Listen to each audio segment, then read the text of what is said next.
Ecos helados. Soy forense en Lima desde hace ya varios años y aunque el oficio no es para cualquiera, creía haber visto casi de todo.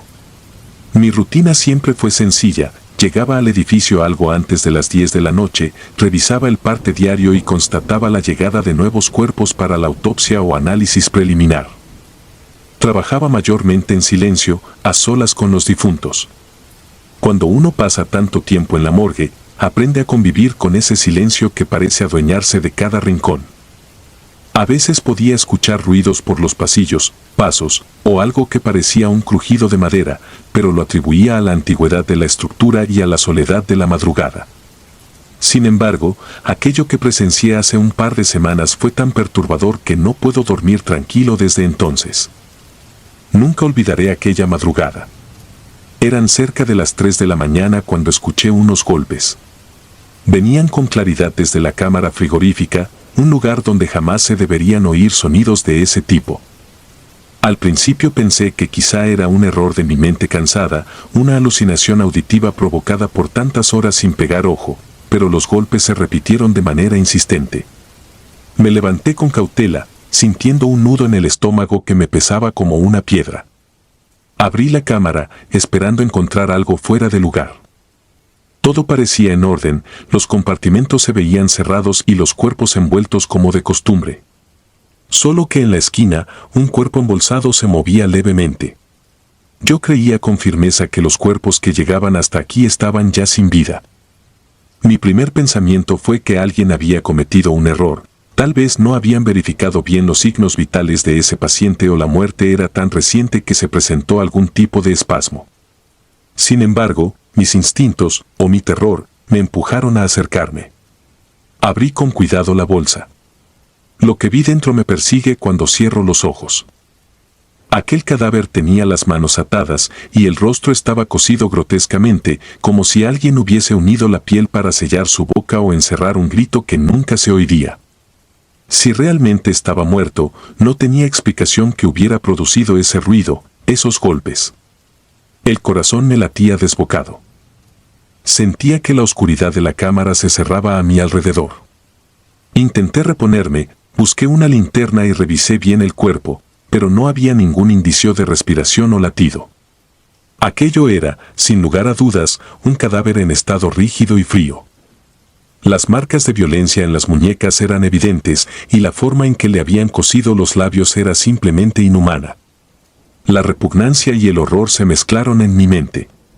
Con el pulso tembloroso, cerré la bolsa y volví a sellar la cámara, sin saber qué más hacer en ese instante.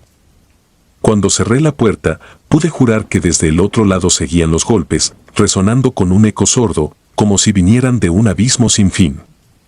Esa noche no pude dormir un segundo más. Me quedé sentado en mi escritorio, consultando informes anteriores, repasando mentalmente la lista de cuerpos que habían ingresado para autopsia y reconociendo a las víctimas que estaban en las bolsas. El misterio de ese último ingreso carcomía mi mente. Nadie me había informado de un cadáver con semejantes particularidades. Normalmente, al recibir cada cuerpo, registramos minuciosamente sus características y la causa de muerte, si se conoce. Además, el departamento policial envía los informes necesarios para identificar posibles actos delictivos. Esa noche no encontré ningún registro de un cuerpo atado, ni mucho menos con el rostro cosido. Fue como si hubiera aparecido de la nada. Hasta el amanecer, seguí escuchando golpes esporádicos y suaves, golpe a golpe, como un martilleo seco contra metal. Traté de creer que no eran reales, que mi mente me jugaba una broma macabra, pero el sonido continuó. Llegué a pensar en abrir otra vez la cámara, volver a ver aquella cosa para descartar cualquier posibilidad de vida. Sin embargo, un pánico visceral se había apoderado de mí. Estar solo, en una madrugada helada, frente a la puerta de metal de la cámara frigorífica, con un cadáver imposible, me faltó valor. Esperé hasta la mañana, con la espalda apoyada contra la pared, rezando para que se hiciera de día. Al día siguiente, en cuanto llegó el técnico de laboratorio, le pedí que me acompañara a revisar el compartimento donde había dejado ese cuerpo.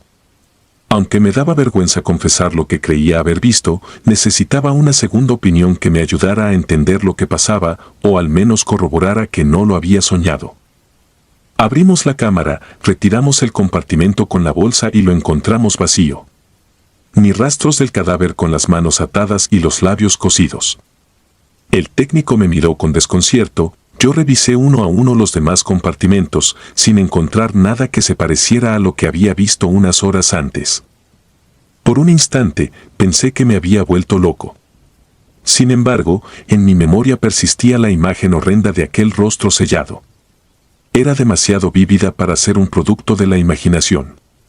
Además, todavía resonaban los golpes en mi cabeza y recordaba claramente la textura helada del cuerpo. Pasé aquel día sumido en la confusión.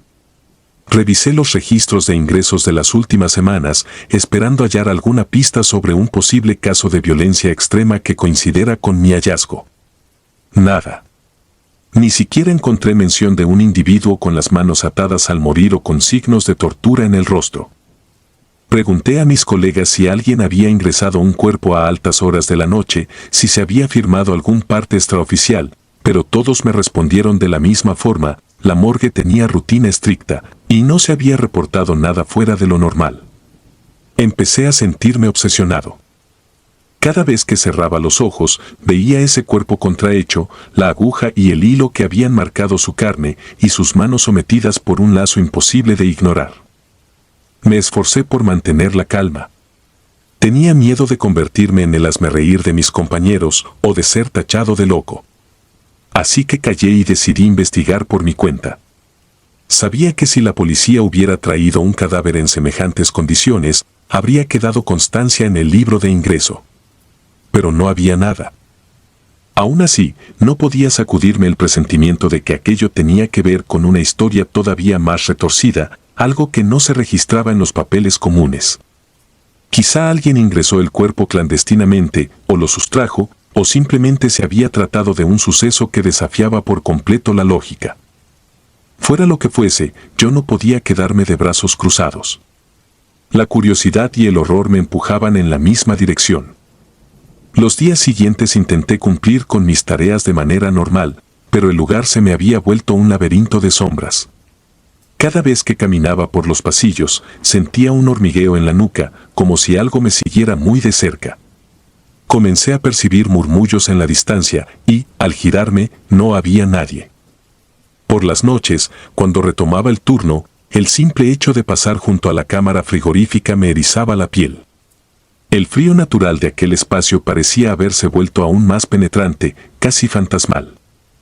Abría y cerraba la cámara con más cuidado que antes, como si temiera que en su interior fuera a encontrar de nuevo aquella mirada sin ojos, aquella mueca cosida.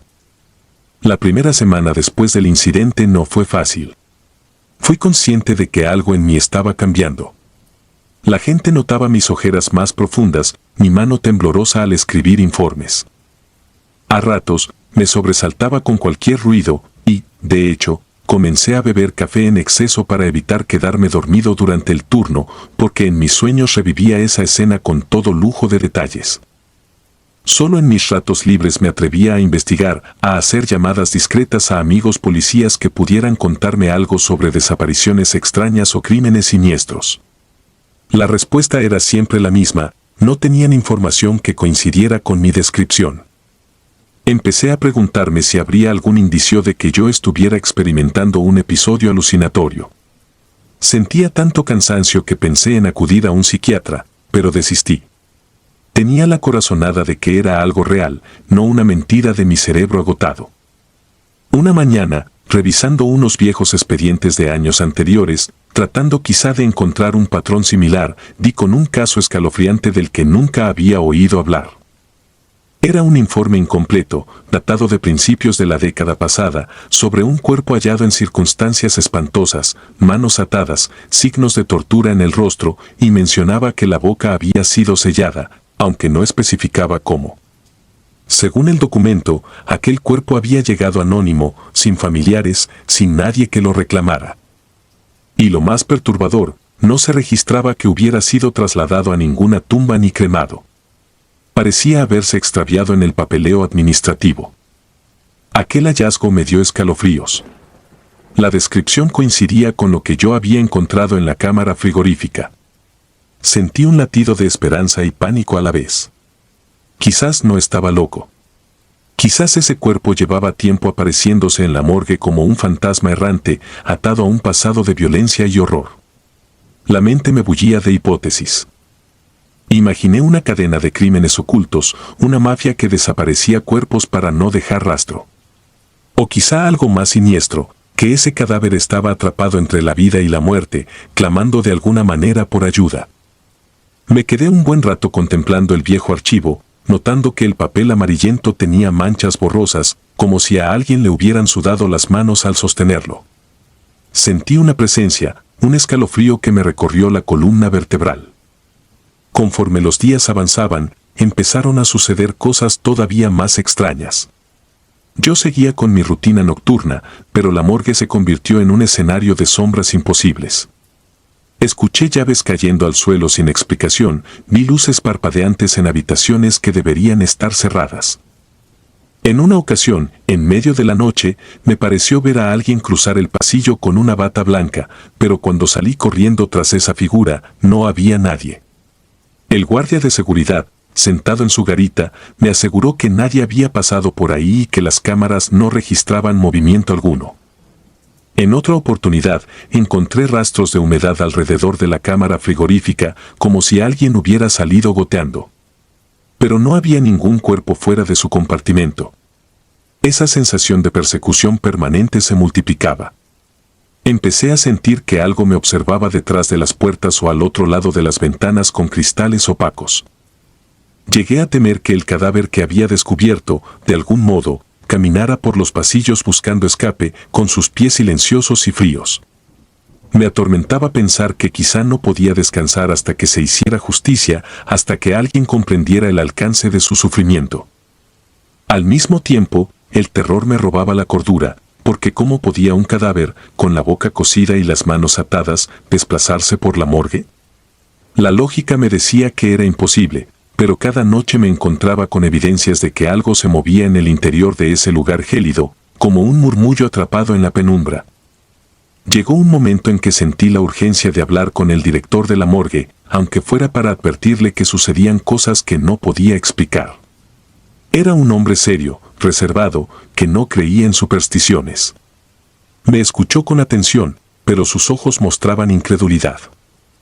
Sin acusarme de loco, me dijo que tal vez estaba forzándome demasiado con los turnos nocturnos y que me tomara un par de días de descanso. Yo no podía irme y dejar este tema a medias, necesitaba respuestas. Sin embargo, por prudencia, acepté al menos tomarme una noche libre, con la esperanza de dormir un poco y aclarar mis ideas. Pero lo que ocurrió esa noche en mi casa fue todavía más terrible. Mi departamento era un lugar sencillo, a poca distancia de la morgue. Me acosté temprano, decidido a descansar. Pero en cuanto cerré los ojos, me vinieron a la mente imágenes del cuerpo con el rostro cosido. Sentí un cosquilleo horrible en las manos, como si me sujetaran unas cuerdas invisibles. Quise sacudir esa sensación, abrir los ojos e incorporarme, pero me encontré inmóvil, atrapado en una especie de parálisis del sueño. Oí un golpeteo insistente, un toc-toc que crecía y crecía, y me pareció reconocer los mismos golpes que escuché aquella madrugada en la morgue. Cuando por fin logré despertarme, empapado de sudor, las manecillas del reloj marcaban las 3 de la mañana, la misma hora maldita en que se había originado aquel suceso. Me envolvió un pánico indescriptible al ver que la puerta de mi habitación estaba entreabierta, aunque yo recordaba haberla cerrado. Corrí a encender todas las luces de la casa, revisé cada rincón y no encontré nada. Pero, en el suelo, descubrí gotas de agua, como si alguien hubiera entrado dejando un rastro helado. Dormir se volvió imposible. Me vestí y salí, sin importarme la hora, con la necesidad de comprobar que la morgue seguía en pie, que la cámara frigorífica estaba sellada y que no me estaba volviendo loco. Llegué a eso de las 4 de la mañana. El guardia me miró extrañado, pero no me impidió el paso. Al entrar, noté un frío más intenso de lo habitual, un aire casi asfixiante. Fui directo a la cámara frigorífica y pasé mi mano sobre la puerta metálica, sintiéndola extrañamente caliente por fuera. El corazón me dio un vuelco. Abrí con cuidado y eché un vistazo al interior, usando la linterna. Vacío, igual que siempre. Pero había algo que me heló la sangre. En la pared interior de la cámara se distinguían huellas de manos, como si alguien hubiera apoyado sus palmas contra la superficie empañada y las hubiera deslizado hacia abajo. Cada marca terminaba en unos manchones rojizos que parecían rastros de sangre seca. Di un paso atrás, atónito, y cerré la puerta temblando. Me volteé y me pareció escuchar un suspiro, tan cercano que casi sentí el aliento en mi nuca. Con el transcurso de los días, fui construyendo una teoría que apenas me atrevía a pronunciar en voz alta. Ese cuerpo no solo era un cadáver con signos de tortura, era una especie de presencia errante que, por algún motivo, seguía atada a este mundo. Quizá necesitaba que alguien revelara la verdad sobre lo que le habían hecho. Sospechaba que había sido víctima de un crimen atroz que jamás se resolvió, que tal vez un grupo de personas lo hizo desaparecer oficialmente, pero no pudieron deshacerse de su espíritu en pena. En aquel informe viejo que encontré, se mencionaba de forma muy escueta que al difunto jamás se le registró huella dactilar, ni se pudo establecer su identidad. Eso me llevó a suponer que pudo ser alguien indeseado o con información peligrosa que acabó torturado y asesinado, y cuyo cuerpo, quizás, se utilizó como amenaza o escarmiento para otros. Y por alguna razón, había vuelto. Solo tenía la corazonada de que me había elegido a mí como testigo. Lo peor de todo es que, con cada hora que pasaba, sentía que ese cadáver iba cobrándose un precio en mi cordura. De día, me costaba incluso hablar con los colegas, porque cada vez que ponía un pie en la morgue, me parecía escuchar ecos, golpes, un leve murmullo como si alguien intentara pronunciar mi nombre detrás de la pared. Mi piel se erizaba y un sudor frío empapaba mis manos. Muchos comenzaban a observar mi semblante pálido, mi expresión de agotamiento. Algunos me preguntaban si estaba enfermo, otros me ofrecían ayuda, pero yo no podía explicar lo que sucedía sin quedar como un paranoico. Guardaba ese secreto en mi interior con la esperanza de que todo terminara de repente, como si nunca hubiera pasado. Pero las señales se hacían más claras. Hubo una madrugada en que apareció un charco de agua teñida de sangre justo frente a la sala de autopsias. Otro día, la cámara de seguridad de un pasillo registró un corte extraño en la cinta, la imagen se congeló a las 3 de la mañana y, al reanudarse, se veía la puerta de la cámara frigorífica abierta, sin que nadie la hubiera tocado. Mostré esa grabación al guardia y él tampoco supo explicarlo. Una tarde, decidí poner punto final a mi desconcierto. Revisé el archivo viejo en busca de direcciones o nombres que me indicaran dónde ocurrió el crimen inicial. Logré encontrar un vago testimonio en un recorte de periódico. Hablaba de un secuestro violento en una zona marginal de Lima, en el que la víctima nunca fue identificada. Había sido hallada con signos de tortura, las manos atadas y la boca cosida. Sin embargo, el caso se archivó por falta de pruebas. Un testigo anónimo aseguró ver a hombres con uniformes quirúrgicos cargando un bulto hacia un vehículo sin placas, pero la policía nunca confirmó esa versión. Aquella noticia despertó en mí una ira repentina y una profunda compasión. Me sentí obligado a darle un cierre digno a quien fuera ese pobre diablo que vagaba sin paz. Sin pensarlo, agarré mi libreta y salí rumbo a la dirección aproximada que mencionaba la nota. Tal vez hallar una pista del crimen me ayudaría a calmar a esa presencia o a darle la justicia que tanto necesitaba. Llegué al lugar al atardecer. Era una barriada pobre, polvorienta, con casas semiderruidas y callejones estrechos. La gente me miraba con desconfianza. Pregunté con cautela por algún suceso ocurrido hacía años, tratando de no lucir amenazante. Un hombre mayor, con facciones duras y ojos cansados, me dijo que en ese lugar habían muerto varias personas de manera violenta, pero que nadie hablaba de eso por miedo a represalias de bandas criminales. Sin embargo, algo en mi descripción, manos atadas, boca cosida, lo sobresaltó. Me miró con pánico y, tras cerciorarse de que nadie escuchaba, me confesó que, muchos años atrás, un joven había sido secuestrado y torturado cerca de allí. Recordaba haber escuchado rumores escalofriantes sobre cómo le habían cosido los labios para que no gritara y que después lo dejaron tirado en un callejón. Según contaban, aquel joven jamás fue identificado y su cuerpo desapareció de la morgue antes de que se hiciera el informe final. El hombre me aseguró que corría una leyenda local: el muchacho estaba maldito, penando por la ciudad, buscando venganza contra sus verdugos y contra quienes no le prestaron ayuda. Regresé a la morgue con el ánimo cargado de culpa y el corazón arrasado por el temor. Aquella noche decidí quedarme solo, sin ayuda de nadie. Necesitaba enfrentarme a lo que fuera que habitaba en ese espacio gélido. Con la linterna temblando entre mis dedos, aguardé cerca de la cámara frigorífica hasta las 3 de la mañana, la hora en que todo comenzaba. Sentí los golpes de nuevo, inconfundibles, como si alguien aporreara la puerta desde dentro. Dando un paso al frente, abrí la cámara. El aire helado me golpeó la cara y vi, en lo más profundo, la silueta de un cuerpo embolsado. Me acerqué. El temblor me sacudía las piernas. Abrí la cremallera con lentitud y lo encontré: el cadáver, con las muñecas atadas, la boca sellada con un hilo oscuro y sus ojos abiertos de par en par, vacíos, reflejando un dolor indescriptible. Me derrumbé por dentro. Una mezcla de asco, compasión y terror me paralizaba.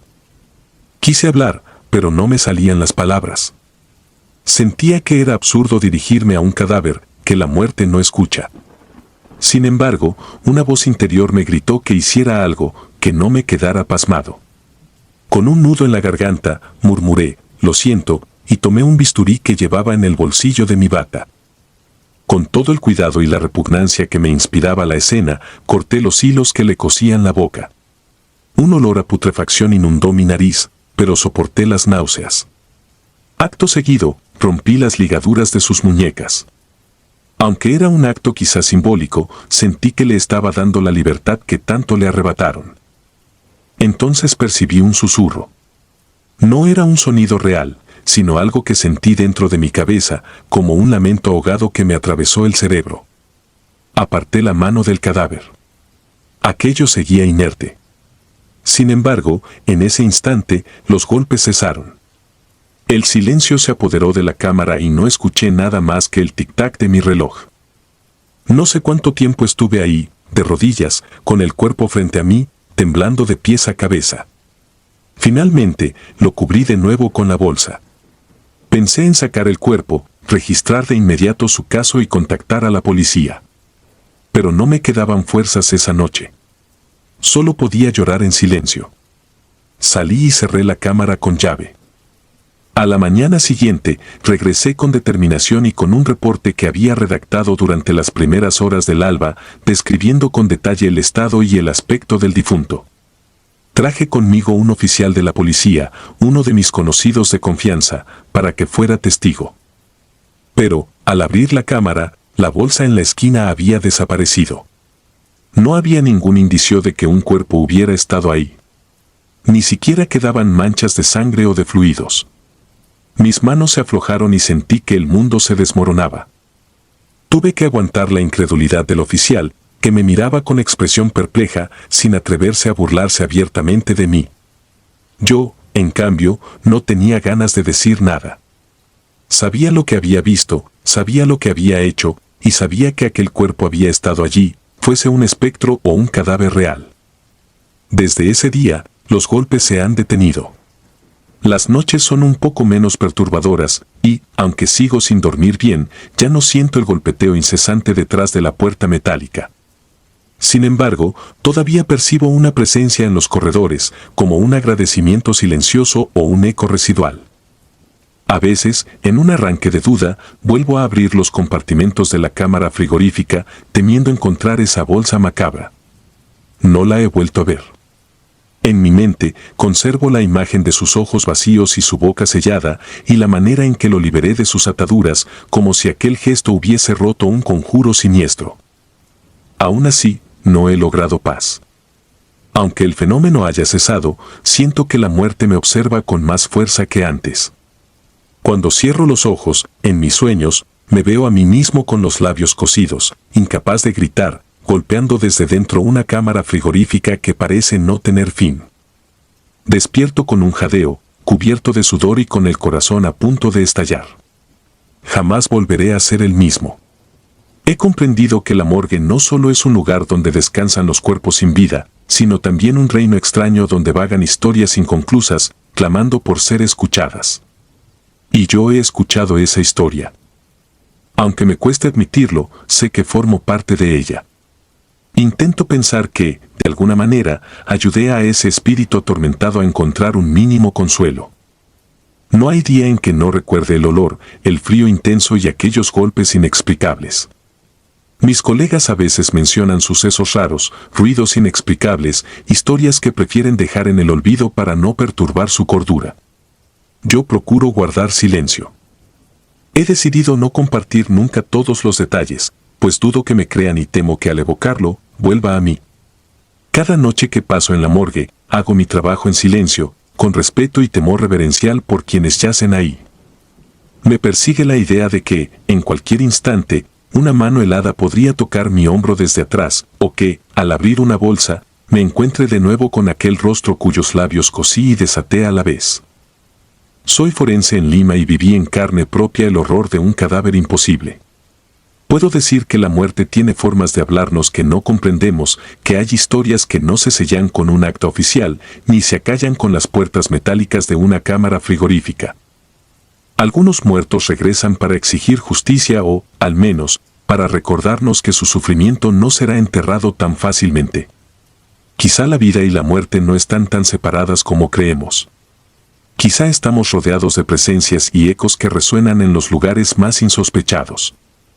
Y aunque haya noches en que cierro los ojos e intento convencerme de que fue una pesadilla, la memoria persiste, tan vívida como la sangre que vi en esas paredes. No sé si volverá a aparecer otro cuerpo envuelto en sombras y gritos silenciados, pero si llegara ese momento, espero no huir. Porque, de algún modo, comprendo que a veces somos el último recurso de los que no pueden descansar en paz. Conservo la cicatriz de ese encuentro en mi mente y me pregunto si alguna vez lograré olvidar la sensación de abrir esa cámara y encontrar algo que no debería moverse, pero se movía. Todavía, en las madrugadas más solitarias, escucho un roce sutil o una vibración en la estructura metálica y me quedo en vilo, conteniendo el aliento. Mi vida se ha convertido en un estado de alerta constante, vigilando un lugar que jamás será tranquilo del todo. Sin embargo, algo en mi interior me dice que cumplí con mi deber, que al cortar esas costuras que sellaban la boca del muerto, también me libré de un grito eterno. Solo así he podido recobrar algo de cordura, aun sabiendo que cada paso que doy en la morgue podría conducirme de nuevo a ese abismo de ecos helados y horrores sin nombre. Y mientras la gente duerme, ajena a las historias aterradoras que laten en los pasillos fríos de la muerte, yo guardo ese secreto. Camino por el edificio con la prudencia de quien conoce la frontera incierta entre lo real y lo sobrenatural. De vez en cuando, reviso mi bolsillo, donde guardo aún el bisturí con el que liberé aquellos labios cocidos. Una parte de mí se aferra a la esperanza de no tener que usarlo jamás para algo semejante. Pero también intuyo que, si un día vuelve a surgir la necesidad, no dudaré en abrir la bolsa y cortar los hilos que esclavizan una voz sin vida. Porque, al final, somos nosotros, los vivos, los responsables de darles voz a quienes ya no pueden hablar. Así, cada vez que el sueño me vence y me dejo caer en un sillón, comienzo a soñar con golpes contra la puerta de metal, con susurros que se deslizan en la oscuridad, con manos frías que me rozan la piel. Pero al despertar, me repito que ya liberé ese espíritu, que ya hice lo que debía hacer y que ahora solo debo vivir con las sombras que se adhirieron a mi alma. Es el precio de haber mirado a la muerte a los ojos y haber sentido su aliento. Jamás supe su nombre ni la historia exacta de su vida. Sin embargo, cada golpe que resonó en la cámara fue su forma de suplicar. Y yo respondí. Con eso me basta para soportar el terror que crece en mis recuerdos. Una parte de mí yace en esa cámara, congelada en el tiempo, contemplando la bolsa vacía que una vez albergó un cuerpo imposible. Sé que esta narración parece mentira o exageración, pero doy fe de que lo viví en carne propia. Quienes han estado en una morgue a solas durante la noche pueden comprender que hay un silencio insalubre, una penumbra que todo lo envuelve, que puede volverse pesadilla si algo enciende una chispa de duda. Yo he perdido la tranquilidad y ahora vivo al borde de mis fuerzas, luchando por conciliar el sueño sin que aparezcan esas horrendas visiones. Aún así, aquí sigo, día tras día, en el mismo puesto de trabajo, porque alguien tiene que ocuparse de los muertos. Alguien tiene que tratar de mantener la barrera entre su mundo y el nuestro. Y en esta ciudad, tan llena de secretos, a veces ese velo se rasga, dejando escapar historias que nadie quisiera creer. Pero yo las he visto. Con estas manos, las he tocado. Y esos ecos helados nunca me abandonarán. Sudor mortal. Trabajar en una morgue nunca fue mi plan de vida. Llegué aquí casi por casualidad, después de que el hospital donde me desempeñaba como camillero cerrara ciertas áreas y ofreciera reubicaciones. Yo era joven, no tenía mucha experiencia, pero necesitaba el empleo. Recuerdo que, al principio, me costó acostumbrarme al frío constante de las salas, a la luz implacable de los fluorescentes y, sobre todo, al silencio tenso que se infiltraba en cada rincón. Parecía un mundo detenido, un espacio fuera de la realidad, donde las voces no eran bienvenidas y la muerte era el único latido constante. Al principio, mi labor consistía en labores sencillas: trasladar cuerpos de un lado a otro, limpiar instrumental, ayudar a los forenses con lo que pidieran. Uno de mis primeros encargados, un hombre con más de 30 años en ese oficio, me lo advirtió con una frase que jamás olvidaré: nunca le seques el sudor a un muerto. Lo dijo sin mirarme a los ojos, casi murmurando, como si esa sentencia pesara más que cualquier regla de higiene o protocolo de autopsia. Me pareció extraño. Nunca había pensado que los cadáveres pudieran sudar. Sin embargo, me impresionó la severidad con la que lo soltó, como si se tratase de un secreto que deberíamos temer. Me esforcé en no darle demasiada importancia. A fin de cuentas, me parecía un mito, algo que se contaba para asustar a los novatos. Conforme pasaron los meses, descubrí que la presencia de humedad en la piel de un cadáver no es tan inusual. En ocasiones, debido a la temperatura ambiente, la transpiración residual, los fluidos o procesos de descomposición, puede parecer que el cuerpo suda. Sin embargo, nadie me explicaba por qué existía esa superstición. Intentaba enfocarme en mi trabajo, cerrar mi mente a todo lo demás y seguir adelante. El ambiente de la morgue es peculiar, se acumulan historias de muertes accidentales, de fallecimientos violentos, de tragedias familiares. Y, sin embargo, nosotros debemos mantener una postura fría y profesional. Cada cuerpo es un número en un registro, un caso que debe resolverse. Pero a pesar de la disciplina que intentaba forjar, a veces no podía evitar sentir cómo mi estómago se revolvía cuando veía heridas demasiado graves o cuando reconocía en el rostro sin vida a alguien que, tal vez, vi caminar por los pasillos de ese mismo hospital días antes. Hubo un caso que marcó un antes y un después en mi percepción de las cosas. Era una tarde helada de invierno, afuera la lluvia caía en ráfagas que sonaban contra los ventanales de pasillo y me avisaron que había llegado un cuerpo nuevo para la autopsia.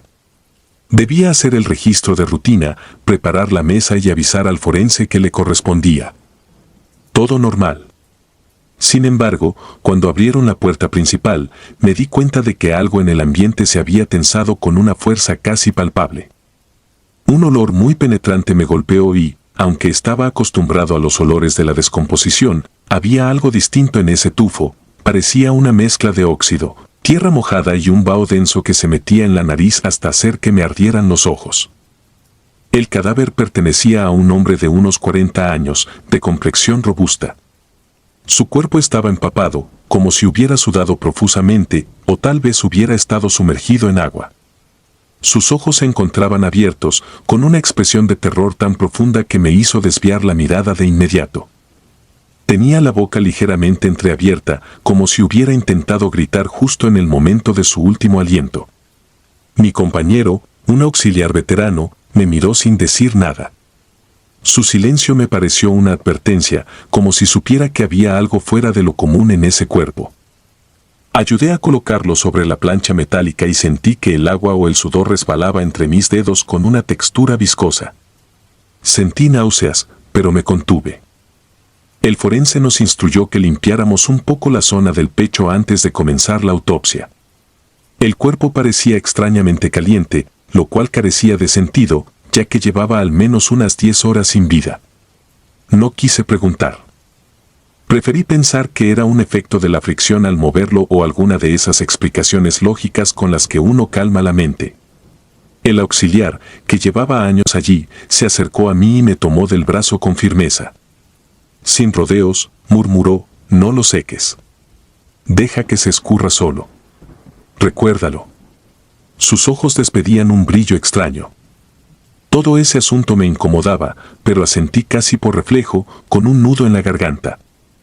Una hora después, mientras esperaba en la sala contigua a que el forense terminara sus análisis preliminares, empecé a escuchar unos sonidos leves provenientes de la plancha. Era algo parecido al goteo del agua, como si se filtrara por las esquinas metálicas. Lo más desconcertante es que de vez en cuando se percibía un golpeteo rítmico, suave pero constante, como un tambor distante. Intenté distraerme con mis labores en la computadora, ingresando datos, actualizando archivos. Sin embargo, sentía la piel erizada, la nuca congelada de tensión. Cuando el forense salió, noté que su rostro estaba pálido. Parpadeó varias veces y me dijo que la autopsia la reanudaría después de la hora de la comida. Estaba cansado, necesitaba despejarse. Algo en su mirada me hizo entender que él también había sentido algo raro. Me ofrecía quedarme mientras él salía a almorzar, aunque normalmente yo también tomaba el descanso a esa hora. Me quedé allí, con la sala en penumbra y el ruido incesante de la lluvia golpeando los cristales. El cadáver seguía sobre la plancha. Una luz mortecina de uno de los tubos fluorescentes parpadeaba, haciendo que el cuerpo pareciera moverse, aunque sabía que era mi imaginación. Necesitaba serenarme. Recité en mi mente el protocolo, verificar el estado de los instrumentos, cerciorarme de que todo estuviera ordenado para cuando el forense regresara. Aún así, no podía evitar mirar de reojo al muerto. En cierto momento, sentí un impulso inexplicable de acercarme a aquel cuerpo. Tenía esa humedad que se había acumulado sobre el pecho, un sudor espeso y oscuro. Recordé de pronto la frase, esa que mi antiguo encargado me había soltado al iniciar mi labor, nunca le seques el sudor a un muerto. Un escalofrío me recorrió de pies a cabeza. Sentía curiosidad, sí, pero también un temor que me paralizaba. ¿Qué podía suceder si rompía esa regla no escrita? La lógica me decía que era solo una superstición. No obstante, la atmósfera en la morgue, el olor, la vibración casi tangible que flotaba en el aire, todo me decía que me mantuviera al margen. Minutos más tarde, algo me hizo girar la cabeza de súbito. Podía jurar que el muerto había movido la mano. O tal vez fue un acto reflejo, uno de esos espasmos que a veces ocurren en los cadáveres y que no suelen tener importancia. Pero verlo me llenó de un miedo visceral. Mi corazón latía tan fuerte que sentía las pulsaciones en los oídos. Miré con mayor detenimiento y creí ver que las gotas se deslizaban más rápido por su cuerpo, como si lo estuvieran cubriendo con una capa de sudor aún más profunda. La frente se le perlaba de humedad, un brillo antinatural se dibujaba sobre su piel cetrina. De pronto, me di cuenta de que aquella frase ya no era un simple mito para mí, algo en mi interior me gritaba que no me atreviera a secarlo. Me mantuve firme, sin dar un solo paso, observando con recelo. El tiempo se hizo eterno. Escuchaba el tic-tac imaginario de mi reloj, el ruido de la lluvia, el palpitar acelerado de mi pecho. Sentía un hormigueo en la nuca, como si alguien estuviera observándome desde la esquina. Pero no había nadie, solo la presencia quieta y a la vez tensa de aquel hombre sin vida. Cuando el forense regresó, pareció aliviado de verme allí. No dijimos una sola palabra mientras él retomaba su trabajo. Se acercó al cuerpo y noté que evitaba tocar el sudor, que usaba gasas para cubrir ciertas zonas sin llegar a frotarlas. Ese detalle no era usual, porque normalmente se limpiaba todo con meticulosidad, sin preocuparse por supersticiones. Pero algo le detenía. Fue ahí cuando comprendí que no era el único que sentía esa opresión casi sobrenatural. En los días siguientes, el recuerdo de ese cadáver siguió martillándome la mente. Me tocó presenciar la autopsia completa y los resultados arrojaron datos extraños, El corazón del difunto tenía signos de un fallo fulminante, pero sus órganos internos presentaban un nivel de humedad inusual, casi como si hubiese muerto ahogado desde dentro. También hallaron restos de fluidos que no correspondían con la escena en la que se encontró el cuerpo. Fue un caso que causó revuelo entre el personal, pero se archivó como un ataque cardíaco sin más. Todo el mundo parecía querer olvidarlo. Sin embargo, yo no podía, porque cada noche soñaba con esa mirada congelada en el terror, con ese sudor pegajoso que se deslizaba como un aviso o una advertencia. Después de ese suceso, cada vez que llegaba un cuerpo con esas características, con un ligero rocío de humedad, me sentía invadido por una especie de ansiedad. No podía evitarlo. Era como si temiera que en cualquier momento ese sudor pudiera cobrar vida, extendiéndose por la sala con intenciones siniestras. Empecé a tener dificultades para dormir. Al cerrar los ojos, veía sombras arrastrándose por mi habitación, escuchaba sonidos de goteo en la cocina, como si se filtrara agua por el grifo. Me levantaba aturdido, revisaba con nervios las tuberías y no encontraba ninguna fuga. Mi paranoia crecía. Llegué a sentirme vigilado, como si una presencia me acompañara a todas partes. Hablé con mi compañero más veterano, el mismo que me advirtió que nunca secara el sudor de un muerto. Lo encontré un día en la cafetería, solo, tomando un café. Me senté a su lado y, en voz baja, le pregunté, ¿por qué no se debe secar el sudor de un cadáver? Él alzó la mirada sin apenas mover el rostro y, con un hilo de voz, me confesó que era una superstición antigua que circulaba entre quienes manipulaban cuerpos. Decían que, si limpias la última gota de sudor de alguien que no murió en paz, es como absorber su agonía, como quedar marcado por sus últimas sensaciones de terror o angustia. Lo enunciaba con seriedad, pero sin afán de convencerme, casi con vergüenza de creer en algo tan inverosímil. Sin embargo, añadió que a lo largo de su vida en la morgue había visto demasiados casos inexplicables. Al terminar, se levantó de la mesa y se marchó sin despedirse. Poco después, sucedió lo peor. Un día llegó un cuerpo de una mujer joven, fallecida en circunstancias confusas. El caso era delicado y pedían nuestra máxima rapidez en el análisis forense. Teníamos prisa. La mujer presentaba una leve transpiración en las sienes, algo apenas perceptible, quizás por la forma en que la habían encontrado. El forense no estaba disponible y me pidieron agilizar la limpieza y el registro fotográfico preliminar. Recordé la advertencia y, en un primer impulso, evité la zona. Pero yo no era el único trabajando allí esa noche. El auxiliar más reciente, un chico que había ingresado hacía apenas un par de semanas, tomó una toalla y, sin pensarlo, comenzó a limpiar el rostro de la difunta para facilitar la toma de fotografías. No se percató de mi mirada atónita. Quise detenerlo, pero dudé. ¿Quién era yo para imponerle una superstición irracional? Sin embargo, un presentimiento me gritaba que se detuviera. En cuanto él posó la toalla sobre la piel fría de la mujer, algo extraño ocurrió. No fue un movimiento brusco, ni un sobresalto típico de un espasmo post-mortem. Fue una sensación, casi diría que un cambio súbito en la atmósfera. El foco principal parpadeó 2 veces y se apagó unos segundos, dejándonos en una penumbra agobiante. Escuché el sonido de la respiración agitada de mi compañero, como si de pronto se hubiera quedado sin aire. Cuando la luz volvió, él estaba pálido, con la toalla firmemente apretada entre sus dedos, y la tela parecía empapada en un líquido oscuro. Él miró su propia mano, la soltó como si le quemara y salió de la sala casi corriendo. Me acerqué y vi que el rostro de la muerta ahora estaba limpio de sudor, pero en la comisura de sus labios se apreciaba una especie de rictus más pronunciado. Me pareció una mueca de burla, un gesto casi sádico que no había notado antes. Sentí que me faltaba el aliento. Cuando revisé la toalla que él había tirado al suelo, advertí que el líquido no era solo agua o un poco de sangre. Era algo más denso, como un fluido viscoso de color parduzco. Un olor punzante me hizo sentir arcadas. Quería salir de allí, pero tenía la obligación de permanecer hasta completar las fotografías. Hice mi labor lo más rápido posible, sin mirar demasiado el cuerpo. Notaba, Sin embargo, esa mueca cada vez más marcada, como si algo en el rostro sin vida de la mujer se hubiese activado con aquel toque. Esa noche no pude dormir. Cada vez que cerraba los ojos, la imagen de esa mujer me perseguía, burlándose, escurriendo esos restos de sudor funesto. Intenté distraer mi mente sin éxito. Terminé sentado al borde de la cama, con la luz encendida, sintiendo que la oscuridad del cuarto me oprimía los pulmones. No era miedo a un fantasma con una figura definida, sino el pánico absoluto y nebuloso de saber que algo sin nombre me acechaba. Empecé a notar que me daba fiebre sin causa aparente. Transpiraba. Mi respiración se hacía entrecortada.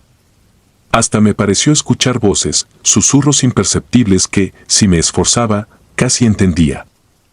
Repetían algo que no lograba descifrar y cada vez que intentaba enfocarme, se desvanecían.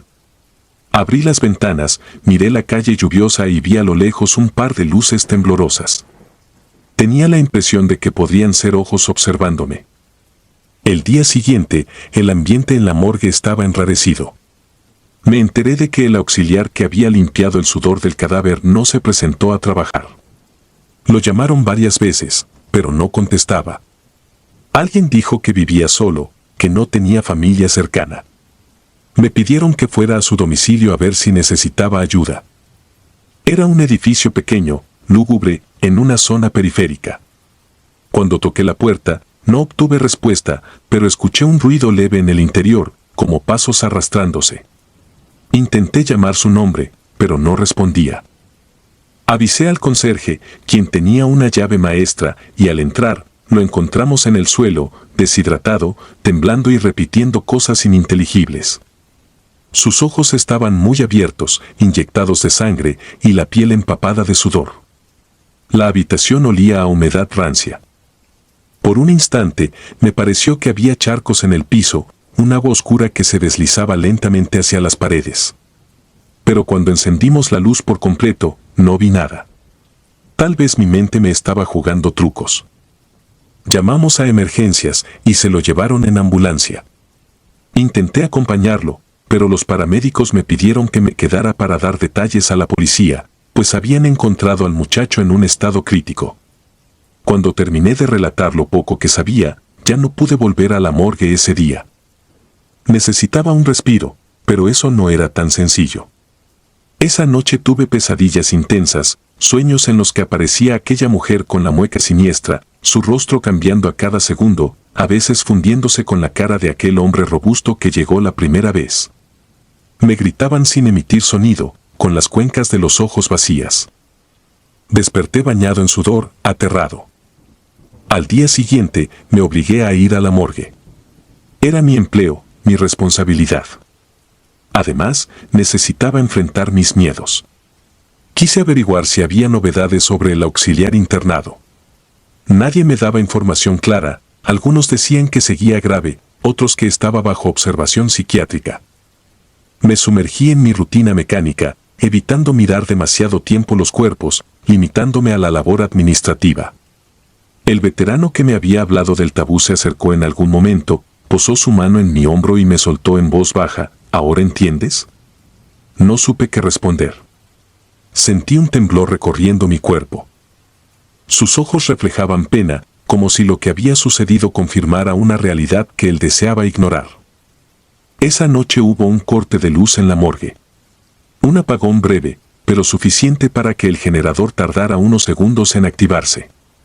Me encontraba en la sala central, solo, acomodando papeleo bajo la tenue iluminación de una lámpara de emergencia. De pronto, se encendió un haz de luz que provenía de pasillo, parpadeando. Oí un ruido sordo en la cámara refrigerada, como si algo golpeara desde dentro. Me quedé paralizado. El golpe se repitió 2, 3 veces, retumbando en las paredes metálicas. Sabía que no podía haber nadie vivo ahí dentro. Sin embargo, el sonido era inconfundible. Mi mente me exigía que huyera, pero mis piernas no reaccionaban. Me levanté despacio, avanzando como un sonámbulo. Cada paso se sentía pesado, como si el piso estuviera cubierto de agua. Al llegar a la puerta de la cámara, noté un rastro de gotas en el suelo. Eran pequeñas, oscuras, y se perdían en la penumbra. Me detuve con la mano temblorosa en la manija. Sentí un hormigueo de adrenalina. De pronto, otro golpe sacudió el metal. Mi respiración se cortó. Abrí la puerta con un impulso y, dentro, no encontré nada fuera de lugar. Los cuerpos reposaban en sus camillas refrigeradas, cubiertos por sábanas. No se movía nada. Silencio absoluto. La mente me daba vueltas, no entendía qué acababa de escuchar. Entonces, mis ojos distinguieron algo. Una de las sábanas estaba salpicada con lo que parecía un líquido turbio. Me acerqué y, al alzar la tela, vi el rostro de aquel hombre robusto, el primer cadáver que me había causado escalofríos. Lo reconocí de inmediato. Su piel lucía el mismo brillo sudoroso que el día que lo recibimos, y sus ojos, aunque cerrados, parecían palpitantes. No tuve valor para tocarlo. Cerré la cámara con un golpe y salí corriendo, aterrorizado. La semana subsiguiente se convirtió en un infierno. Empecé a experimentar episodios de alucinaciones, veía reflejos en las ventanas cuando cruzaba el pasillo, sombras que caminaban detrás de mí, manchas de sudor y humedad en los muros. Llegué a un punto en que no podía distinguir si estaba delirando por falta de sueño o si realmente algo siniestro habitaba en la morgue, alimentándose de aquellos que desafiaban esa advertencia ancestral. Cada rincón me parecía amenazante. Mi cuerpo ya no descansaba, mi mente se hallaba en un estado de alerta permanente. Cada gota que caía del grifo del lavabo me recordaba el goteo siniestro que escuché aquella tarde, y el eco de la frase «nunca le seques el sudor a un muerto» retumbaba en mi cabeza como un mantra tétrico que no podía ignorar. Una noche, después de mi turno, me quedé dormido en los vestidores, incapaz de manejar hasta mi casa por el agotamiento que sentía. Soñé con la morgue a oscuras, con charcos de un agua espesa cubriendo los pasillos y, entre ellos, aparecían las figuras de varios cadáveres, como si hubieran emergido de sus camas metálicas para arrastrarse en torno a mí. Sus ojos estaban abiertos y vacíos, todos con un rastro de sudor corriéndoles por la frente. Caminaban lentos, rozándome con manos heladas. Yo sentía que cada contacto me absorbía la energía, dejándome más débil. Desperté gritando, con la ropa empapada y el corazón desbocado. Me costó varios minutos entender que seguía en el vestidor, en el hospital. La ropa me pesaba, como si de veras me hubiera sumergido en agua helada. Corrí al baño, me lavé la cara repetidas veces, temblando. Aquella fue la noche en que decidí renunciar. Sentía que mi cordura pendía de un hilo. No importaba cuánto necesitara el empleo, mi salud mental y mi vida misma estaban en juego. Al redactar mi carta de renuncia y entregársela a Recursos Humanos, me preguntaron la razón de mi salida. No supe qué responder con claridad. Solo dije que era un asunto personal. No quería narrarles lo que había vivido, porque temía que me tomaran por loco, o peor, que se burlaran de mí. Antes de marcharme por completo, decidí entrar una última vez en la morgue para despedirme de mi compañero veterano y para enfrentar esa atmósfera de manera definitiva. Llevaba una vela encendida en mi mente, esperando encontrar alguna forma de calma o de cierre a ese capítulo oscuro. Lo hallé organizando papeles en la sala de autopsias. Le extendí la mano, pero él me abrazó sin decir palabra, como quien se despide de un hermano condenado a un destino incierto. «Tú hiciste caso», me dijo en voz baja, «y aún así, viste lo que pasa. Imagínate los que no». Sus ojos mostraban un cansancio infinitamente viejo, el de alguien que ha convivido demasiado tiempo con aquello que no puede explicarse. No dije nada. Me limité a sentir y a agradecerle por el tiempo compartido. Cuando crucé por última vez la puerta de la morgue, sentí un alivio que no puedo describir, aunque también cargaba conmigo un peso de incertidumbre. Han pasado algunas semanas y aún me asaltan pesadillas recurrentes. Me despierto sobresaltado, con la garganta seca, revisando mi cuerpo en busca de alguna humedad extraña. A veces creo escuchar gotas de sudor cayendo sobre la almohada, aunque sé que estoy solo, que es solo mi imaginación o mi miedo latente. He pensado en buscar ayuda psicológica, pero la sola idea de contar lo que sucedió me hace temblar. Prefiero escribirlo, dejar que estas palabras sean un testimonio de lo que viví, aunque no me libere por completo. Ahora comprendo la advertencia que me hicieron. Hay cosas que es mejor no tocar en la muerte. Puede que sea una simple superstición, un juego de nervios y coincidencias. Sin embargo, en mi carne sentí el peso real de esa consigna. Cuando trabajas con cadáveres, a veces notas cosas que escapan a la razón. No es nuestro lugar tratar de limpiar lo que la muerte ha dejado manchado. Eso pertenece a otro plano. Nunca le seques el sudor a un muerto resume toda esa dimensión de lo prohibido que se oculta tras las puertas metálicas de una morgue. Hoy me siento afortunado de haber salido con vida y en mis cabales, o al menos eso quiero creer. Hay noches en que me despierto con la certeza de que algo se mueve en la oscuridad de mi habitación y que, de un momento a otro, una mano gélida rozará mi brazo y me dejará la piel cubierta de ese sudor terrible que he jurado no tocar jamás. Me pregunto si alguna vez podré dejar todo esto atrás, si podré librarme de los ojos vacíos de tantos cadáveres que me observaban en silencio, reprochándome por interrumpir su último reposo. A veces pienso que quizá la muerte no es algo que deba ser violentado con toallas o gasas, sino un estado que merece su propia manera de resolverse, sin intromisiones humanas.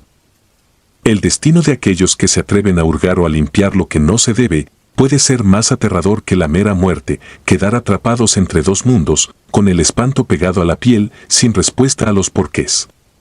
Es un secreto sin palabras que se respira entre quienes hemos pisado la morgue durante muchas lunas.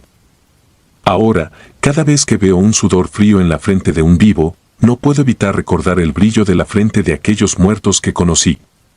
Y siento un escalofrío, porque sé que nadie está exento de un fin cruel y de un posmuerte igual de cruel. Quizá el verdadero terror radica en comprender que la muerte no se va cuando el corazón se detiene, que algo de nosotros queda suspendido, y que algunos rastros, como la humedad, persisten, reclamando lo que aún no ha sido comprendido. Mi mente sigue despierta en las madrugadas. A veces no sé si oigo la lluvia golpear la ventana o el goteo de aquel pasillo en la morgue. Todo se funde en el mismo terror. Sin embargo, hay algo que sí he decidido con absoluta firmeza: el silencio. No pienso volver a pronunciar palabra alguna sobre las cosas extrañas que presencié allí, fuera de este escrito. Quizá este sea mi modo de exorcizar los miedos. O tal vez sea una forma de advertir a otros sin necesidad de dar más explicaciones. Así funciona el horror, penetra poco a poco, sin avisar, y te doblega en el momento más inesperado. Y si has llegado a leer hasta aquí, solo puedo darte un consejo, aunque no lo creas o te parezca absurdo: si por alguna desgracia terminas cerca de un cadáver que presente gotas o charcos de un sudor inexplicable, recuerda la consigna más antigua de los pasillos de la morgue. Porque, al final, nadie sabe lo que pueda suceder después. Tal vez la muerte, en su misterio, decida cobrar su precio de una forma que no podamos concebir. Por eso, simplemente, nunca le seques el sudor a un muerto. No debieran existir. Comencé a trabajar en la morgue de un hospital de Chile a principios del año 2005. Era un trabajo silencioso, casi mecánico, que muchos evitaban por temor o superstición. Yo lo acepté porque necesitaba el dinero y porque, en el fondo, creía que nada podía asustarme. Había visto la muerte muy de cerca antes, pero no en condiciones tan impersonales y frías como las que encontré allí. El edificio era antiguo, con pasillos estrechos y pintura descascarada. El olor a desinfectante y formol me envolvía a cada paso, y la luz tenue de los fluorescentes añadía una atmósfera triste. Sin embargo, todo eso me parecía parte del trabajo. Creía que, con el tiempo, me acostumbraría al aspecto lúgubre del lugar. Los primeros días transcurrieron sin grandes altercados, más allá de la incomodidad inicial de enfrentarme a cuerpos sin vida. El silencio era un compañero permanente, solo interrumpido por el rumor sordo de las neveras donde se guardaban los cadáveres y el eco de mis pasos al caminar sobre el piso de baldosas. Yo era responsable de preparar a los cuerpos para las autopsias, llevar registros, acomodar insumos y, en ocasiones, organizar la sala cuando llegaban nuevos ingresos. Me habían contado algunas historias de compañeros que decían sentir presencias, escuchar voces o ver sombras extrañas, pero nunca les di demasiada importancia. Pensaba que era la sugestión natural de trabajar en un lugar donde la muerte y la soledad se hacen tangibles. Sin embargo, una noche la morgue recibió el cuerpo de un niño que había sido atropellado. Tendría unos 5 años. Lo supe por los informes preliminares y porque me tocó recibirlo. Aún recuerdo la expresión de su rostro. No estaba completamente desfigurado, pero su piel estaba pálida, sin vida, y en sus ojos apenas se notaba el rastro de la conmoción. Me costó mucho manejar aquella situación. Había tenido que enfrentar a víctimas de accidentes antes, pero un niño pequeño y tan frágil me produjo una sensación de desamparo que no se compara con nada. Fue como si, de golpe, todo el ambiente se tornara más pesado.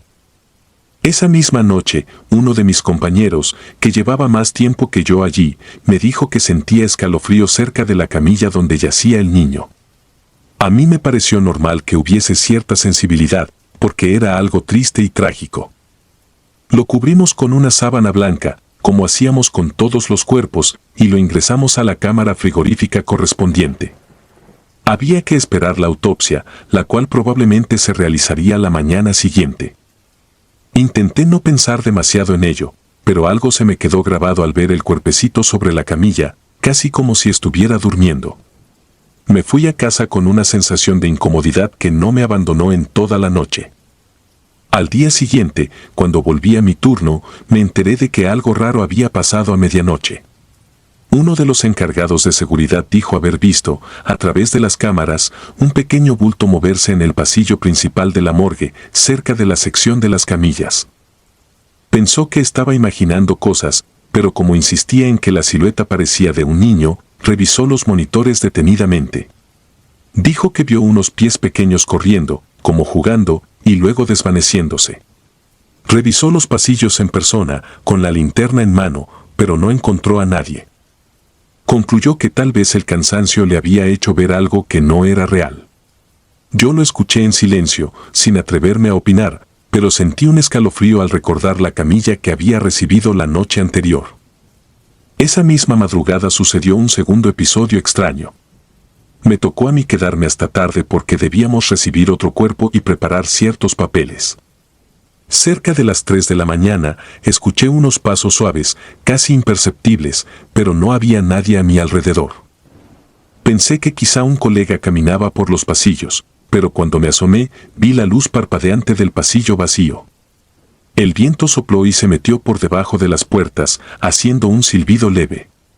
Regresé a mi puesto y seguí en lo mío, procurando mantener la serenidad. Pero los pasos volvieron a escucharse, esta vez un poco más intensos. No eran pasos pesados de un adulto. Me atrevo a decir que parecían los pasitos de un niño. Es curioso describirlo así, pero aquel sonido me erizó la piel. Caminé por el pasillo con la linterna, revisé cada espacio y no encontré ninguna explicación. Estaba completamente solo allí. Cuando volví a mi escritorio, me sentí agitado y tuve la impresión de que algo, o alguien, se escondía. Al pasar junto a la cámara frigorífica donde reposaba el niño, sentí una extraña corriente de aire, como si dentro de ese frío compartimento hubiese un foco de energía. Fue tal vez mi mente jugando con mi miedo, o quizá fue algo que no puedo explicar. El caso es que no pude volver a la tranquilidad de antes. Me temblaban las manos y comencé a rezar en voz baja, algo que no hacía desde que era un adolescente. Se me ocurrió que debía consultar a mis compañeros sobre lo que estaba sucediendo, pero temía que se burlaran o que me miraran con preocupación. Las supersticiones en una morgue son pan de cada día, pero a la vez, nadie quiere parecer demasiado asustado de aquello que, en teoría, no existe. Al día siguiente, varios de nosotros comentamos los sucesos. Uno dijo haber escuchado risas suaves, casi como un susurro infantil, pero en ese momento creyó que era su imaginación. Otro, el que atendía la recepción de ambulancias en la noche, mencionó haber sentido un tirón en su bata, como si alguien jalara la tela por detrás, y al voltear no había nada. El encargado de la cámara de seguridad nos enseñó un fragmento de la grabación en el que se veía, con mucha interferencia, algo moviéndose en la esquina del pasillo, justo a la hora en que se supone que la morgue está más tranquila. Parecía una figura pequeña que corría y se esfumaba rápidamente. Fue escalofriante verlo en la pantalla. Todos pensamos en el niño atropellado. Su cuerpo seguía allí, pendiente de la autopsia, y, de alguna manera, el lugar estaba impregnado de una sensación extraña. Como si hubiese un dolor residual suspendido en el aire. Nos preguntábamos si era el espíritu del niño, si acaso él no entendía todavía que había muerto, o si nuestra mente nos jugaba una mala pasada por la pena que sentíamos al tener aquel cuerpecito inerte en la morgue. Algunos decían que para las almas puras, como la de un niño, morir de forma tan abrupta genera confusión y a veces se quedan vagando. No todos creíamos eso, pero la atmósfera era cada vez más tensa. Pasaron un par de noches y los pasos se volvieron más frecuentes. A eso de las 3 de la mañana, muchos decían escuchar carreras por el pasillo, e incluso un llanto suave que nacía y moría en cuestión de segundos. Hubo un episodio que me heló la sangre, cuando estaba moviendo una de las camillas para acomodar un cuerpo distinto, vi de reojo lo que parecía la figura de un niño agachado. Fue solo un instante, pero juraría que vi el reflejo de unos ojos asustados. Al girarme para mirarlo directamente, desapareció como un suspiro. Quedé con el corazón en la garganta, y esa noche me fui más temprano, fingiendo un malestar estomacal. Al día siguiente, mis compañeros me contaron algo perturbador. Por la cámara de seguridad, habían visto que la sábana que cubría al niño se levantaba ligeramente, como si alguien la tomara y la moviera con cuidado. No hay manera de que sea una corriente de aire. Las sábanas, por lo general, se mantienen firmes y el aire frío de la cámara frigorífica no circula al punto de moverlas así. Revisaron la filmación una y otra vez, buscando un truco, y no encontraron explicación. Se veía claramente cómo la tela se alzaba despacio y después volvía a caer. Muchos se negaron a revisar el cuerpo por temor a encontrarse con algo más sobrenatural. A esa altura, yo ya no me sentía seguro en mi propio puesto de trabajo. Las anécdotas comenzaron a multiplicarse, puertas que se abrían solas, susurros en plena madrugada, pasos ligeros al final del corredor, una risita tímida resonando cuando no había niño cerca, ni viva alma aparte de nosotros. Un hombre mayor, que trabajaba haciendo limpieza en la morgue, sugirió hablar con un sacerdote para que bendijera el lugar. Decía que el alma del niño no descansaba y que, mientras estuviese atada a ese sufrimiento, seguiríamos oyendo cosas. Algunos estuvieron de acuerdo, mientras que otros, más escépticos, dijeron que no valía la pena. Al final, optamos por intentarlo, porque la situación era insostenible. Muchos de mis compañeros estaban asustados y la tensión se acumulaba. Así que una tarde, vino un sacerdote a rezar y a rociar agua bendita por los rincones.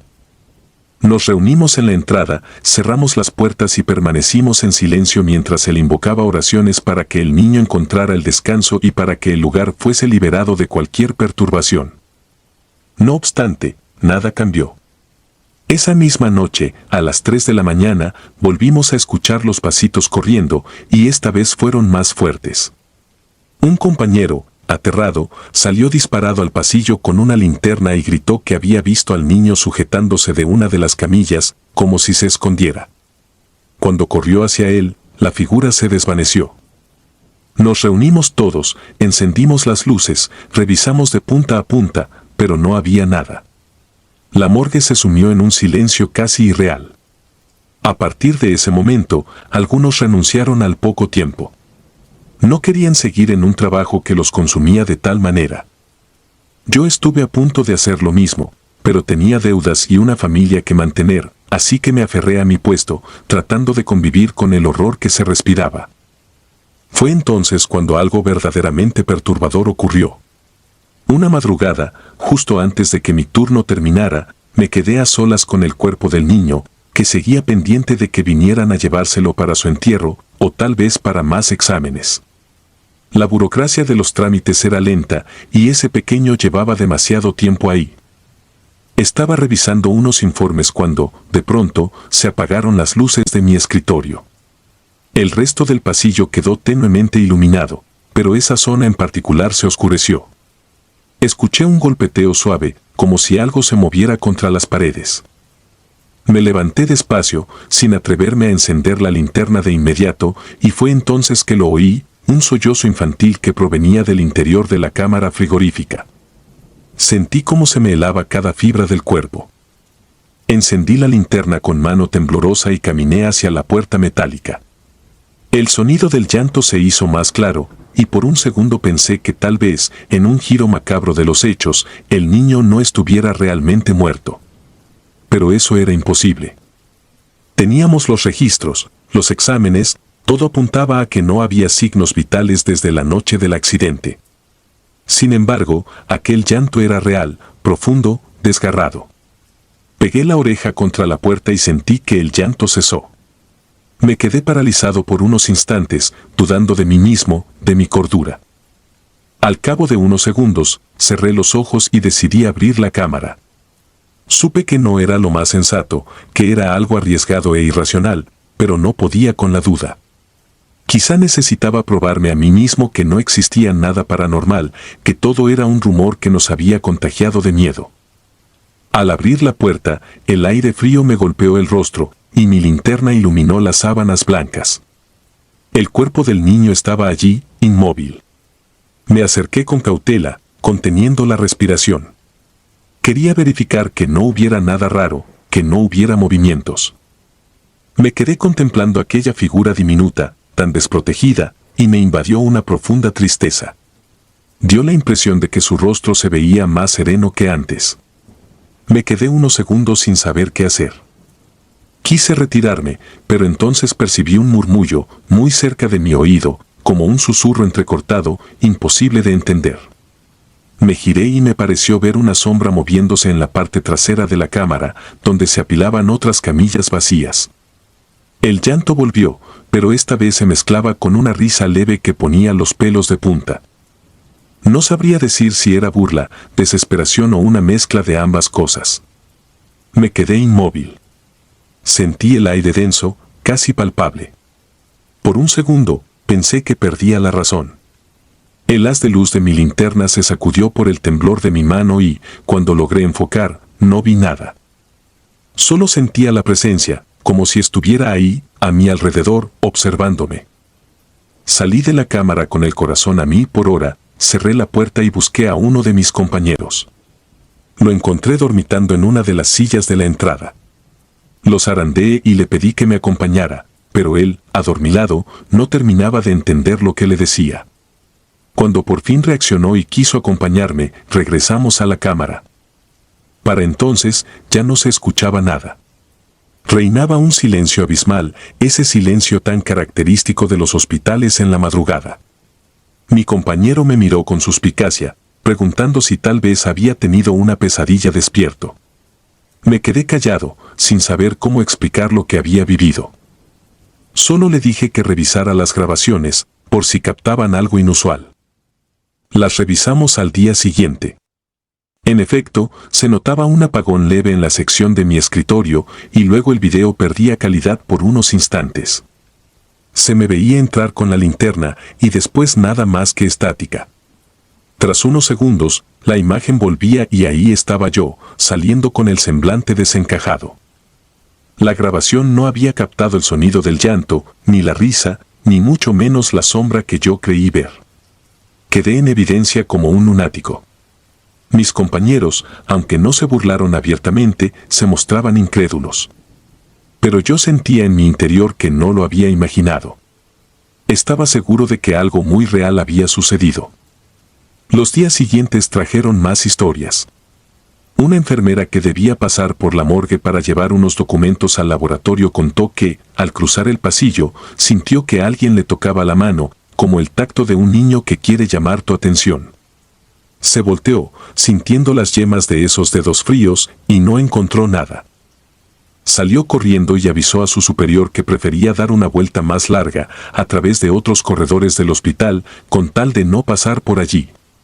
Una noche, un camillero aseguró haber visto la sombra de un niño apoyada contra la pared, pero se desvaneció tan pronto lo enfocó con la linterna. La tensión aumentó y nos fuimos quedando cada vez más solos. Cada vez había menos gente dispuesta a trabajar allí de noche. Yo seguía porque no tenía otra opción y el miedo empezó a transformarse en una carga que llevaba conmigo en cada jornada. Sentía un nudo en la garganta apenas entraba en la morgue. A veces me parecía escuchar risas que se filtraban por el aire y otras ocasiones me parecía sentir pasos corriendo detrás de mí. En más de una oportunidad, giré en redondo, convencido de que vería a alguien y no había nada. Hablé con mis superiores sobre la situación y me dijeron que no podían hacer mucho, que los rumores de fantasmas no eran una prueba de nada. Hicieron un par de limpiezas más e incluso volvieron a llamar a otro sacerdote para rociar agua bendita. No sirvió de nada. El niño seguía ahí, atrapado en una especie de limbo y nosotros arrastrando esa incertidumbre. Una noche, mientras esperaba la llegada de una ambulancia con otro cuerpo, me quedé en una pequeña oficina contigua, tomando café para mantenerme despierto. El lugar tenía una ventana que daba a un patio interior. En ese patio, de vez en cuando, se estacionaban algunos vehículos de mantenimiento. De repente, oí un golpe suave en el cristal. Me acerqué y no vi a nadie. Otro golpe, un poco más insistente. Sentí el corazón latir con fuerza. Miré con detalle y fue entonces que en la ventana, empañada por el aire frío, se formó lo que parecía la palma pequeña de una mano, como si un niño la apoyara desde el otro lado. Me eché hacia atrás, aterrorizado, porque el patio estaba completamente oscuro y esa ventana quedaba a una altura imposible para un niño vivo. Con una mezcla de pavor y valentía absurda, abrí la puerta que daba al patio y salí a revisar. No encontré nada más que sombras. El viento helado soplaba y entre la penumbra no había rastro de nadie. Subí la mirada hacia la ventana y comprendí que era imposible que un pequeño alcanzara esa altura. Entré de nuevo y la marca seguía allí, pero más difusa. Me invadió la certeza de que era él, ese niño que no podía irse, que de alguna manera estaba atrapado entre nuestro mundo y lo desconocido. Sentí lástima, más que miedo en ese instante, al imaginarlo asustado, corriendo por los pasillos, buscando a alguien que lo guiara. Sin embargo, no dejaba de ser aterrador el hecho de que su presencia se manifestara de forma tan clara. Cerca de una semana después, por fin se llevaron el cuerpo del niño a un cementerio local. La familia había tardado en realizar los trámites por problemas legales y falta de recursos. Eso alargó la penosa estadía de aquel cuerpecito en nuestro frío depósito. Muchos pensamos que, en cuanto partiera, todo volvería a la normalidad. Recuerdo el día en que vinieron a buscarlo. Estaba nublado y el sonido de la lluvia contra el tejado acompañaba la procesión silenciosa de los familiares. Yo observé con un nudo en la garganta cómo retiraban la camilla. Sentí un gran alivio al creer que así el niño encontraría la paz y nosotros seríamos liberados de aquella pesadilla. Sin embargo, la tranquilidad no llegó. Pasaron solo 2 noches para que los mismos ruidos volvieran, risas apagadas, pasos ligeros en la penumbra, un susurro inexplicable. Uno de mis compañeros aseguró haberlo visto de nuevo, corriendo detrás de una camilla vacía. Algunos se negaron a creerlo, diciendo que ya no había forma de que aquello siguiera pasando. Yo mismo me aferraba a la esperanza de que fuera sugestión, un eco mental de todo lo vivido. Pero en el fondo, sentía que el niño seguía allí. O que, al menos, algo de él se había quedado impregnado en el lugar. Una madrugada que me tocaba el turno, decidí quedarme en la morgue con todas las luces encendidas, intentando terminar mis tareas administrativas. Eran cerca de las 2 de la mañana cuando escuché, otra vez, esos pasos ligeros. Pero esta vez no me moví de la silla. Decidí, por un momento, intentar comunicarme. Me sentía idiota, hablando a la nada, pero susurré que lo sentía, que sentía mucho lo que le había pasado, y que le deseaba descanso. No escuché ninguna respuesta, pero los pasos se detuvieron. Me quedé con el corazón comprimido, sin saber si mi mente lo había inventado todo o si realmente estaba logrando un contacto. Sentí un escalofrío cuando un leve viento me acarició la nuca, aún con todas las puertas y ventanas cerradas. Fue un momento extraño, cargado de una tristeza infinita. Los siguientes días fueron un poco más tranquilos. Parecía que algo se había aplacado, aunque no desaparecido del todo. Aún así, Cada tanto aparecía un ruido inexplicable, una carrera fugaz en la distancia, una risilla suave que no tenía sentido. Nunca más vi la sábana moverse sola, pero el ambiente no volvió a la normalidad por completo. Si le preguntabas a cualquiera que trabajara allí, te diría que se sentía un peso en el aire, un frío que calaba en los huesos. Y algunos aseguraban que, en las noches más gélidas, todavía se escuchaba la risa de un niño que no debería estar ahí. La dirección del hospital cambió con los años, realizaron renovaciones y modernizaron la morgue. Pintaron las paredes y pusieron luces más potentes. Contrataron nuevo personal. Yo dejé el trabajo tiempo después, cuando mi situación económica mejoró un poco y logré encontrar un lugar menos atormentado en otro hospital. Pero los recuerdos permanecen vivos en mi memoria y, hasta donde sé, hay personas que siguen contando historias sobre un niño que corretea en los pasillos, dejando huellas húmedas en el piso blanco, o una pequeña mano marcada en alguna ventana olvidada. Todavía hoy, cuando me preguntan por anécdotas de mi paso por aquel lugar, trato de restarle importancia, aunque en mi interior sé que nunca volveré a ser la misma persona. Alguna parte de mí quedó en esa morgue, junto con el llanto y las risas de un niño que jamás debió morir así, tan pequeño. Han pasado años, y sin embargo, cuando cierro los ojos, en ocasiones puedo escuchar de nuevo esos pasos diminutos resonando en el corredor, persiguiéndome entre sombras, recordándome que el verdadero horror no siempre reside en la muerte, sino en esa soledad que acompaña a ciertas almas que no logran cruzar del todo al otro lado. Así que si alguna vez te ves obligado a trabajar en una morgue y sientes un tirón en tu ropa a las 3 de la mañana o escuchas unos pasos suaves detrás de ti, no descartes la posibilidad de que alguien, que aún no entiende que ya no pertenece a este mundo, trate de buscar consuelo. Y si llegas a oír la risa de un niño en la oscuridad, no dudes de tus sentidos. Puede que, en alguna parte de ese pasillo desierto, exista un pequeño ser que nunca ha encontrado el camino para irse. Quizás debas dedicarle un rezo silencioso o una palabra amable. Quiero creer que todo espíritu, incluso los más confundidos, anhela la paz. Pero también entiendo que, a veces, la tragedia es tan grande que su huella permanece grabada en el tiempo y el espacio, perpetuando un ciclo de apariciones que no se rompen con bendiciones ni con rezos. A mí me cambió la vida, y no para bien.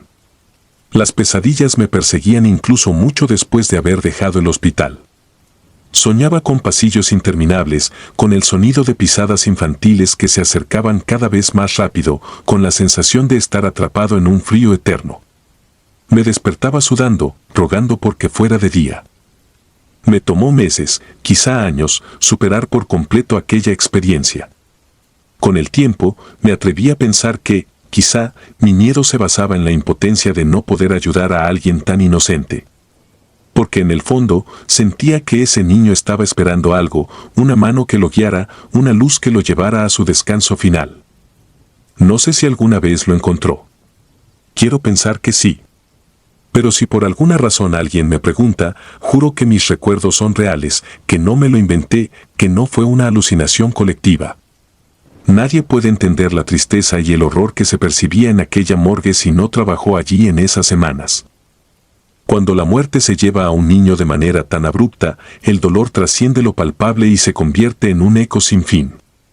Así lo viví yo, y así lo contaré mientras tenga aliento para hablar. No sé si se deba a cuestiones espirituales, energéticas o si es un juego macabro de la mente humana. Lo único que sé es que yo estuve allí, que escuché esas risas, que sentí esos pasos, que vi cosas que me enmudecieron de terror. Y nada de eso se borra con una simple bendición o con la salida de un cuerpo hacia un cementerio. Hasta el día de hoy, cuando paso por un pasillo solitario o escucho a lo lejos la risa de algún niño, vuelvo a sentir un ligero escalofrío. Es la marca que me dejó aquella experiencia. Una marca imborrable que me recuerda lo vulnerable que somos frente a lo desconocido, y lo frágil que resulta la línea entre la vida y la muerte.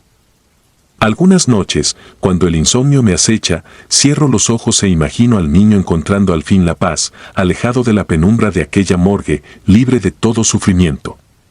Quiero creer que, de una u otra forma, alguien o algo lo guió hacia la luz. Pero en mis recuerdos, sigue corriendo por esos pasillos, con sus pies diminutos resonando en la oscuridad, como un pequeño fantasma que no quiere irse. Es un sonido que, por más que pasen los años, jamás olvidaré. Si disfrutas de los relatos, te invitamos a apoyarnos con un like y un comentario, ya que eso nos ayuda muchísimo. Además, si aún no estás suscrito o suscrita, te animamos a formar parte de la comunidad del terror. Muchas gracias por escucharnos y por tu apoyo.